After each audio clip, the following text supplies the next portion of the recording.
The sodium-iodine tone scale detector is one of the subsystems of Coherent dedicated to the study of sevens. Sevens, or coherent elastic neutrino nucleus scattering, is a process in which a neutrino interacts coherently, or as a whole, with the nucleus of the material inside the detector. After this, the neutrino scatters, and the only observable of this process is a tiny nuclear recoil, comparable, for instance, to how much an elephant would move after a mosquito collides with it. But how likely is it for the neutrino and the nucleus to interact? Cross-sections will tell us how likely particles are to interact in a given way.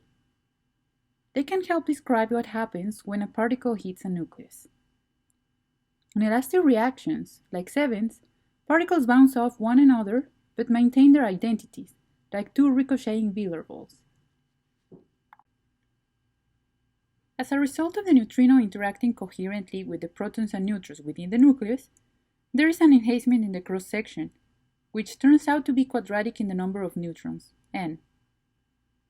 Coherent aims for the measurement of sevens in different nuclei in order to test this n-squared dependence of the cross-section.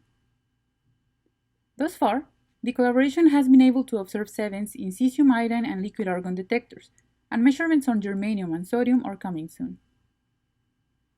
The tone-scale sodium iodine detector will be in charge of measuring sevens in sodium, the lightest nucleus in which Coherent is going to measure sevens so far.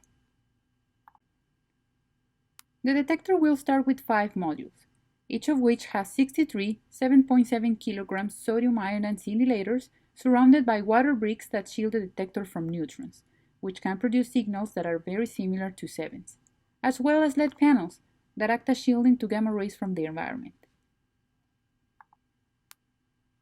This detector will serve two main purposes: to measure sevens in sodium and to measure the charge current scattering cross-section on iodine.